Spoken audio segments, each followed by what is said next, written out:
able to go, would you still need to have or want Sean to be up just in case? Potentially. Do I dare ask what Jordan did today? He was limited. Do you have much of a kind of the same question I asked you yesterday? And, I'm sure you don't have to tell us, but do you have a pretty good feel for what you're doing on Sunday, or is it really kind of up in your? Yeah, I mean, every day is a new day, and we'll see, how he's responded throughout the course of the week and see where we're at.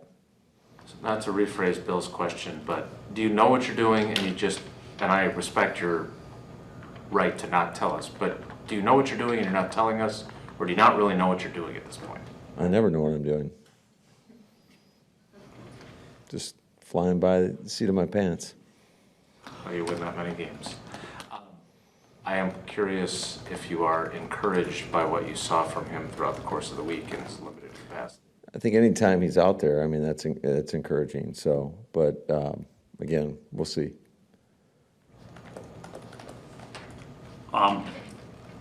Is Jair a potential problem for Sunday with him not practicing? At least it looked like he didn't practice that when we're in. Yeah, that's a concern for sure. Anytime a guy doesn't practice, it's definitely a concern.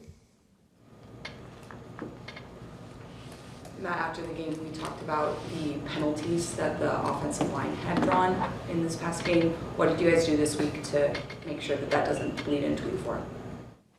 Well, really the focus is on the technique. We got to do a much better job of refining our technique so that we don't get put in those situations. So that's been a point of emphasis. I would say it's always a point of emphasis, but you just probably sound like these annoying parents that keep nagging on the guys about the importance of that, because it costs us. I mean, we had a stat today or whatever. I mean, by all the penalties throughout the course of the year, it's cost us 2 touchdowns and 120 plus yards. So, yeah, we've got to do a much better job. Some of them happen. It's just you got to learn from your mistakes. You can't make repeated mistakes, and that's unfortunately we've struggled with that. A couple of years ago, I know every year is different, but a couple of years ago you were best in the league with the fewest. You've had other years where you're in the top 5, so it's not like you've kind of allowed that to fester over the years. Why do you think those numbers have been up just these first 3 games? Because obviously there's a lot of season to go. Sure. Well, I do think when early on in our tenure here, we had a lot of veteran players, and I think that has something to do with it. Guys that have had a ton of games under their belt, and I think there's a learning curve for younger players, and we just got to make sure that we show improvement from week to week, especially in some of the areas that we have to clean up. What's the challenge of the Vikings in the red zone facing their defense? I think they're challenging everywhere, not only in the red zone. They play very aggressive, and they do a good job of giving you similar looks and playing different things out of them. Harrison Smith's been a problem for everybody. I don't even know what year he's in now, but it seems like he's been playing forever. But he's a really intelligent football player and can play games with you at the line of scrimmage. I mean, I can't tell you how many clips there are of him showing down one way and then going and play the middle third on the snap of the ball. There's not too many guys that can do that, but he can get away with it because he's timely with when he does that, and then there'll be other times he's on the ball and then he blitzes. So he is a problem, but it's not just him. I think it's a credit to just, number one, the scheme is really challenging. I think Brian Flores does a hell of a job of putting his guys in position, but ultimately you can't do that unless those guys can take that and apply it to the field. And you can tell they went out and have gotten some veteran help that's really put them in a better position. You can just tell that it's a highly intelligent defense. Aside from your penalties, what's slowing you down in the record? I think lack of execution. I think when you look at it, a lot of the teams that are most successful in the red area, first of all, they do a really good job of running the football. And we've had way too many penalties when we've gotten down there, and it's knocked us backwards. And it's hard when you get down in that tight area. If you're going backwards, you're putting yourself behind the sticks, and you're more reliant on the passing game.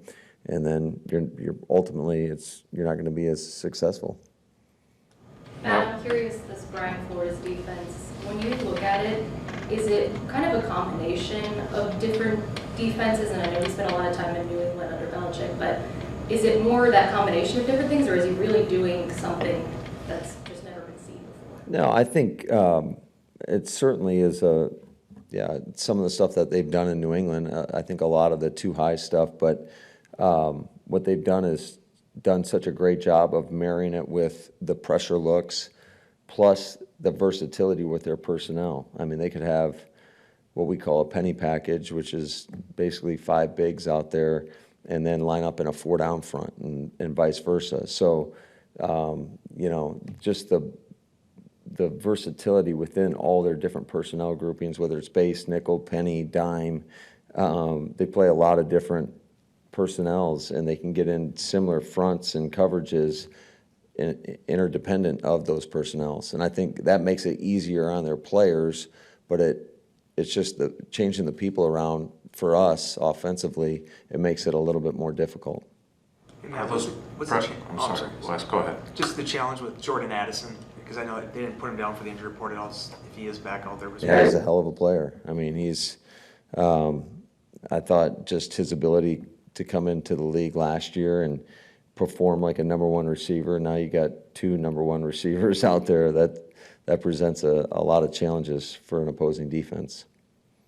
Pressure looks you were talking about, is that a carryover of what Zimmer used to do when he was there? No. It's different. I mean, there's some similarities with every defense in some regards, but the similarities are with what Harrison does, I would say. But a lot of this showed up in his time in Miami as well. So it's not like, I just think it's been refined. I think it's very sound, yet at the same time, they can get after you, obviously having 16 sacks on the season. What you were saying about Harrison, I mean, isn't that kind of what McKinney has given you too? And from a play caller offensively perspective, how much of a problem is it? And from a head coach's perspective, how nice is it to have a guy like that on your field? Yeah, I think any time, I think the safety position is probably undervalued in terms of just running the back end and running the entire defense. And if you got guys that can disguise and make it complicated for quarterbacks, especially in those passing situations, it creates a lot of issues.